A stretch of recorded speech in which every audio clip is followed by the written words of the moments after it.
নমস্কার।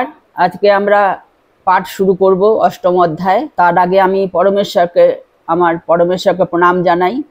জয় নিতাই গৌর হরিবোল হরিবোল হরিবোল। হরে কৃষ্ণ হরে কৃষ্ণ হরে কৃষ্ণ হরে কৃষ্ণ। ওং নমো ভগবতে বাসুদেবায়। ওং নমো ভগবতে বাসুদেবায়। ওং নমো ভগবতে বাসুদেবায়। আমি আমার স্বর্গীয় গুরু পিতাকে প্রণাম জানাই, গুরু মাতাকে প্রণাম জানাই এবং আশ্রমের মহারাজকে প্রণাম জানাই এবং আশ্রমের সমস্ত গোবিন্দ ভক্তবৃন্দকে প্রণাম জানিয়ে আমার পাঠ শুরু করছি। আজকের আমরা অষ্টম অধ্যায় অক্ষর ব্রহ্মযোগ পাঠ করব। আগের পর্বে আমরা অক্ষর ব্রহ্মযোগের অষ্টম অধ্যায়ের 11 নম্বর শ্লোক পর্যন্ত পাঠ করেছিলাম। আজকের 12 থেকে 22 নম্বর শ্লোক পর্যন্ত পাঠ করব। তার আগে একটু আলোচনা করে নিই সামনের অধ্যায়গুলো, সামনের যা পাঠ হয়েছে একটু আলোচনা করে নিই। সামনে সপ্তম অধ্যায়ে ভগবান আধ্যাত্ম তত্ত্ব, ব্রহ্মতত্ত্ব, কর্মতত্ত্ব, এই অধিভূত, অধিদৈব, অধিযোগ্য এইগুলো বলেছিলেন এবং এর জ্ঞান যে অর্জন করে তার সে বিস্মৃত হয় না, স্মরণ রাখে, সে পরম গতি প্রাপ্ত হয়। এখন অর্জুনের প্রশ্ন অষ্টম অধ্যায় যে অক্ষর ব্রহ্ম কি, ব্রহ্মতত্ত্ব কি, কর্মতত্ত্ব কি, জ্ঞানযোগ্য কি, এগুলোর অর্জুন বিশ্লেষণ জানতে চাইলেন ভগবানের কাছে। ভগবান অষ্টম অধ্যায় সেই তত্ত্ব ব্যাখ্যা করেছেন।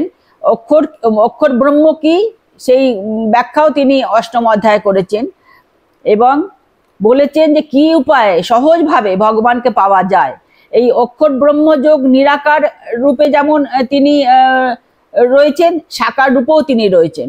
তো ভগবানকে কি করে আমরা সাধারণ মানুষ ভক্তিযোগে কি করে পাবো তা তিনি 5, 6, 7, 8 এই 4টি শ্লোকে বলেছেন।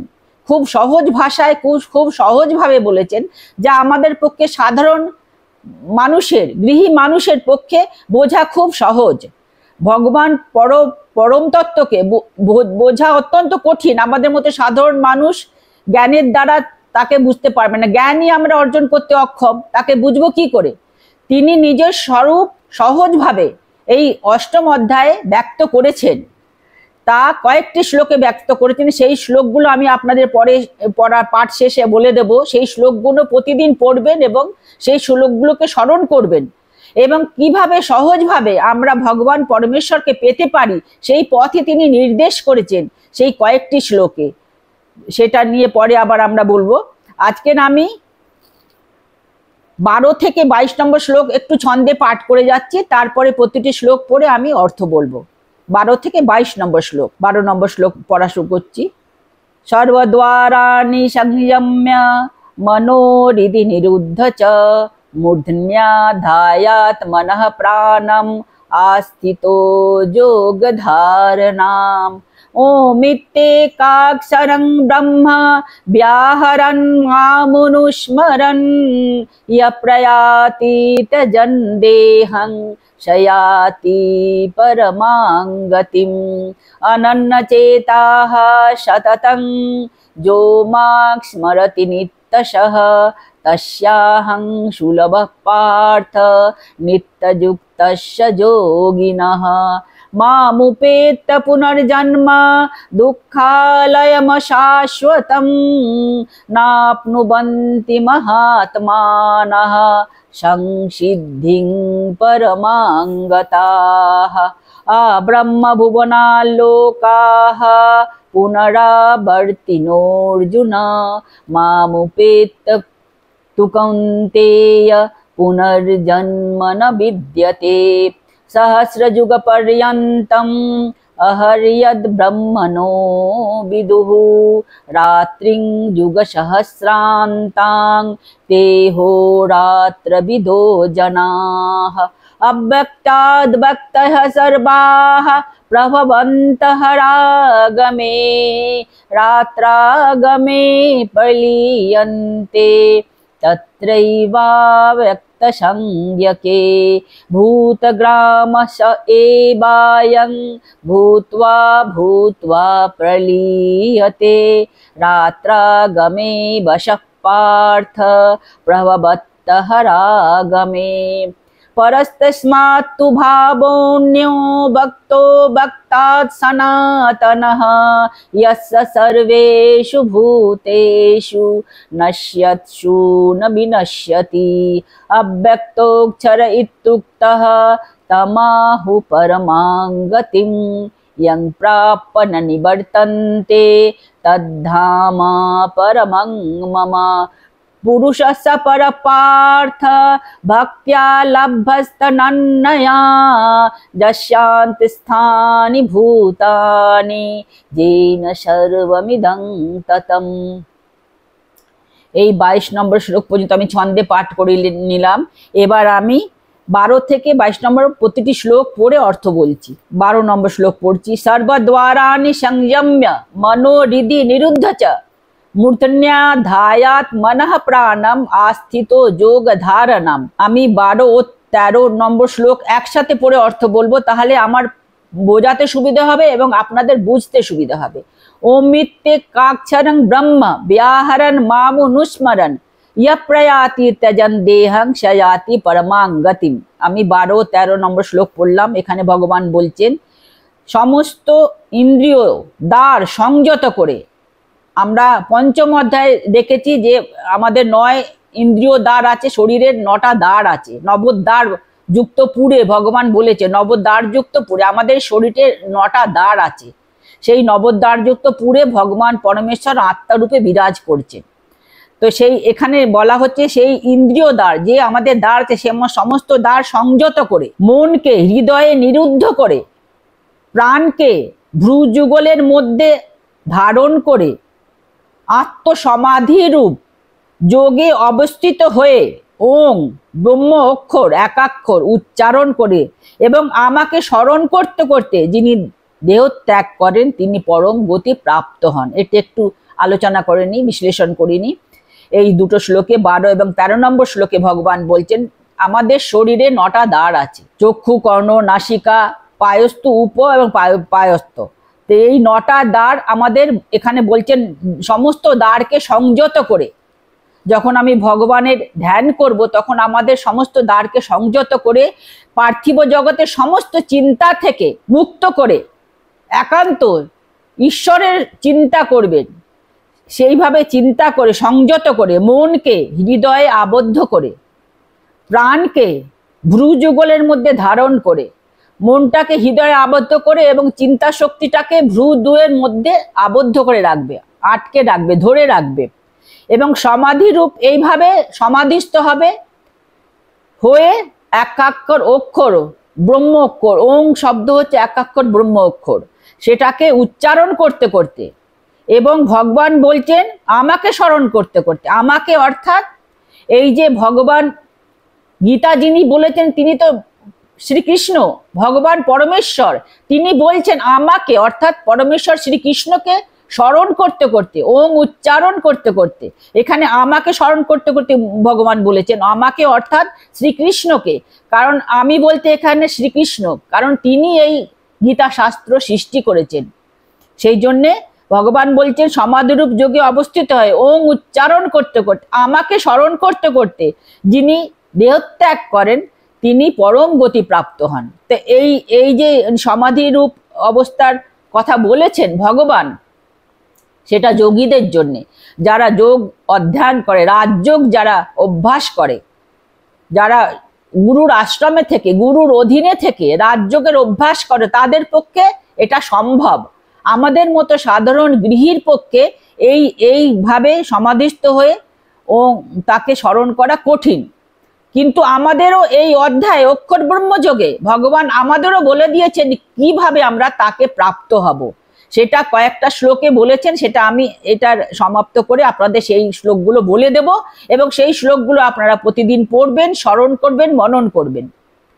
12-13 পাঠ হয়ে গেল। এবার আমি 14 নম্বর শ্লোক পড়ছি। এই 14 নম্বর শ্লোকটা কিন্তু আমাদের জন্যে, আমাদের গৃহীদের জন্যে, যারা ভগবানের পরম ভক্ত অথচ তারা যোগের অভ্যাস করতে পারছে না, সে ক্ষমতা নেই, সে তাদের জ্ঞান নেই, সেই জন্য তাদের পক্ষে এই 14 নম্বর শ্লোক অত্যন্ত গুরুত্বপূর্ণ। আমরা এই শ্লোকই অনুসরণ করব। 14 নম্বর শ্লোক পড়ছি। अनन्य चेताः सततं जो मां स्मरते नित्यशः तस्याहं सुलभ पार्थ नित्य যুক্তস্য যোগিনা। 14 নম্বর শ্লোকের অর্থ বলছি।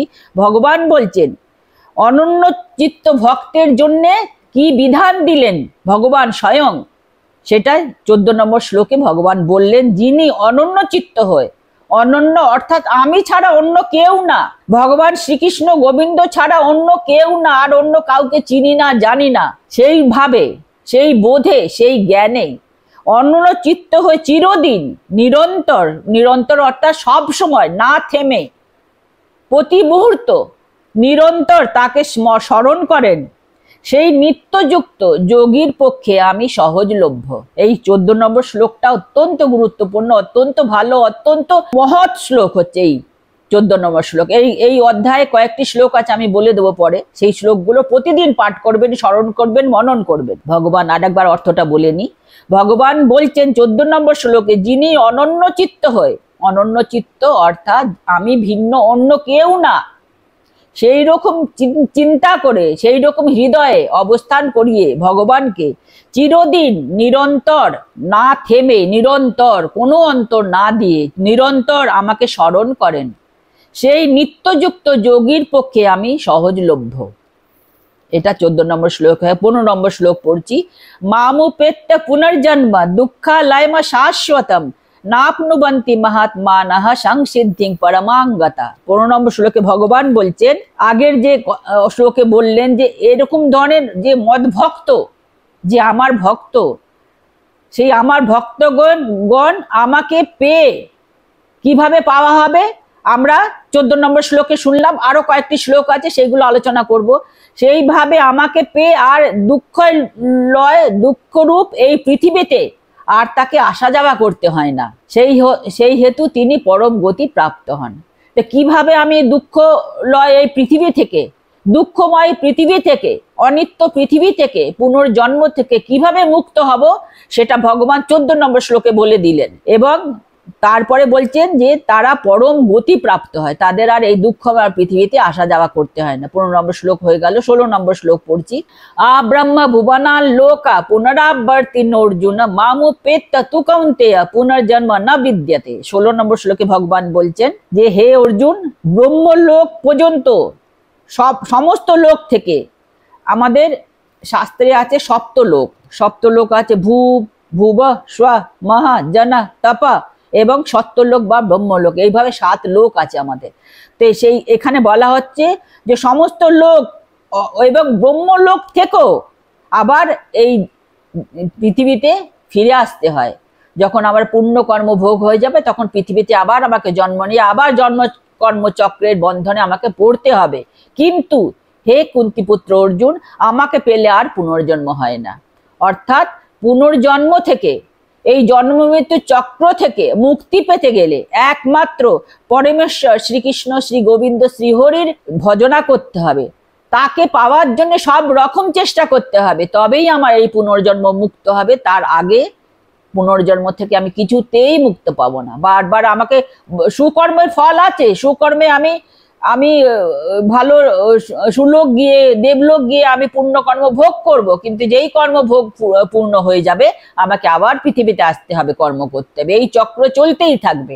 কিন্তু এখানে ভগবান 16 নম্বর শ্লোকে বললেন যে একমাত্র আমাকে পেলে আর পুনর্জন্ম হয় না।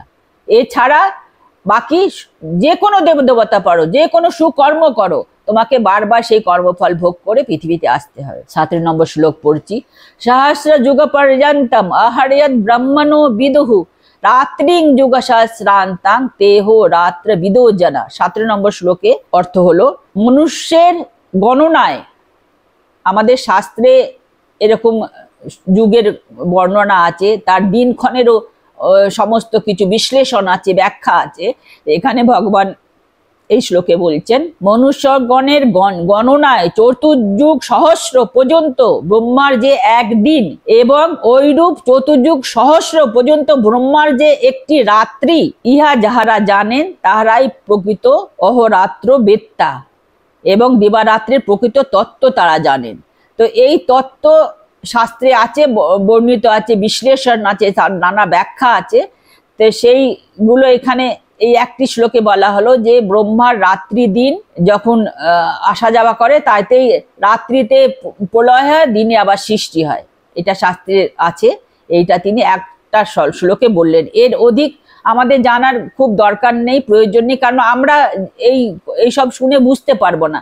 এটার জন্যে বড় বড় সাধকদের এই রাস্তায় তারা আলোচনা করেন, এই রাস্তায় তারা এই পথে তারা বিশ্লেষণ করেন, তাদের এই জ্ঞান আছে। আমাদের মতো সাধারণ মানুষের পক্ষে এই জ্ঞান অর্জন করা, বোঝাও সম্ভব না, শুনলেও আমরা বুঝতে পারবো না। 18 নম্বর শ্লোক পড়ছি। অব্যক্তাদ ব্যক্তঃ সর্বাঃ প্রভবন্তঃ রাগমে রাত্রাগমে প্রলীয়ন্তে তত্রৈবা ব্যক্ত সংজ্ঞকে। 18 নম্বর শ্লোকের অর্থ বলছি।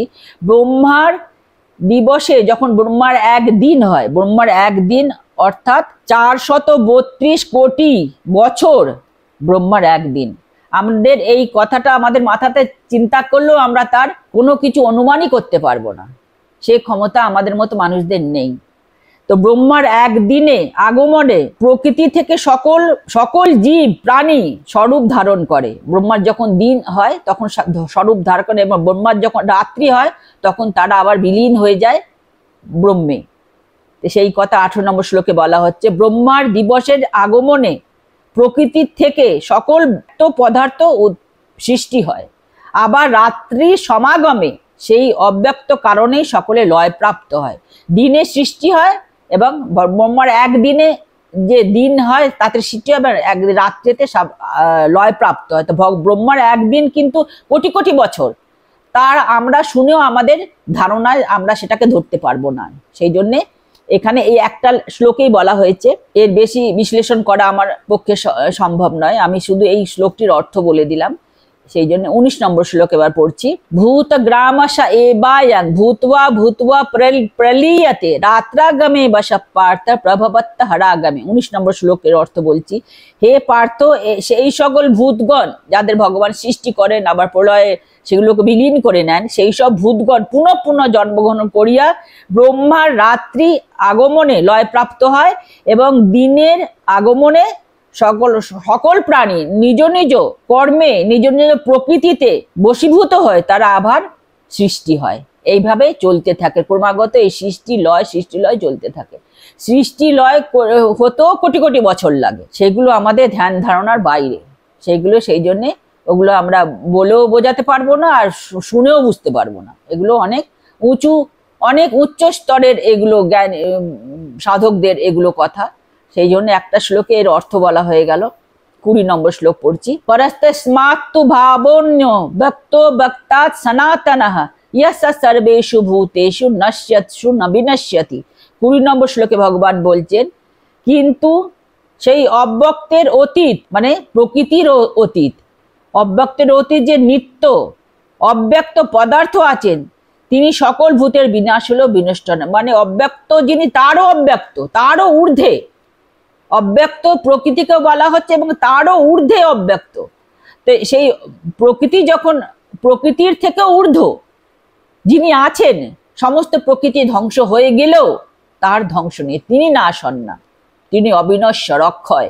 এবার 21 নম্বর শ্লোক পড়ছি। অব্যক্তোক্ষরে ইত্যুক্তঃ তমাহু পরমাঙ্গতিম ইয়ং প্রাপনা নিবর্তন্তে তদ্ধাম পরমং মম। 21 নম্বর শ্লোকে ভগবান বলছেন যে যাহা অব্যক্ত অক্ষর নামে কথিত, যা বলা হলো এর আগের শ্লোকে, যা বলা হলো যে সমস্ত জগৎ ধ্বংস হয়ে গেল, নাশ হয়ে গেল, সেই অব্যক্ত পরম পুরুষের নাশ নেই, তিনি অবিনাশী অক্ষর, তার ক্ষয় নেই।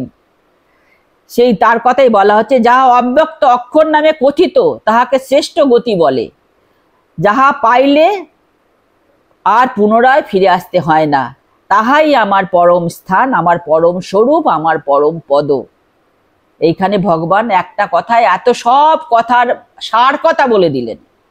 সেই সার কথা এই যে যেই অব্যক্ত অক্ষরের কথা যে বলা হচ্ছে, এই আগের 4-5টা শ্লোকে 18, 19, 20, 21 বলা হলো যে তার স্বরূপ কি, তিনি অক্ষর অবিনাশী, এবং তাকে পাওয়ার কি উপায়, কিভাবে ধ্যান যোগে, কিভাবে মৃত্যুকালে তাকে স্মরণ করবে ওং উচ্চারণ করতে করতে।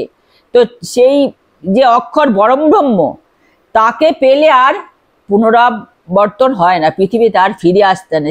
তাই আমার পরম পদ, আমার পরম স্থান, এবং তাকে পাওয়ার এবার সহজ ভাব বলছেন। এতক্ষণ তো অনেক কঠিন কঠিন কথা আমরা শুনলাম, এবার আমরা 22 নম্বর শ্লোকে ভগবান খুব সহজ ভাষায় আমাদের বলছেন।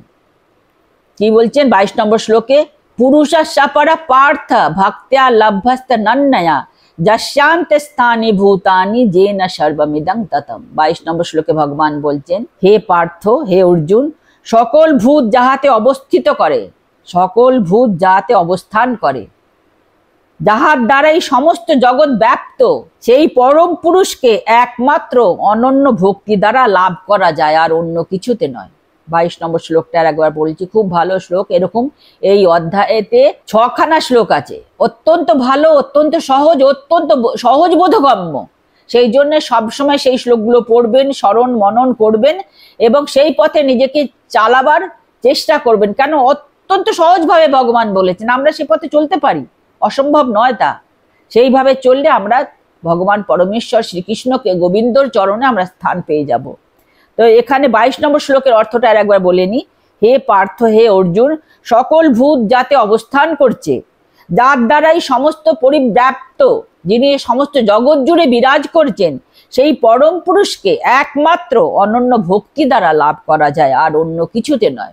ভগবান স্বয়ং নিজে বলেছেন 22 নম্বর শ্লোকে। আমাদের এই 22 নম্বর শ্লোক পর্যন্ত আজকের পাঠ আমরা সমাপ্ত করব।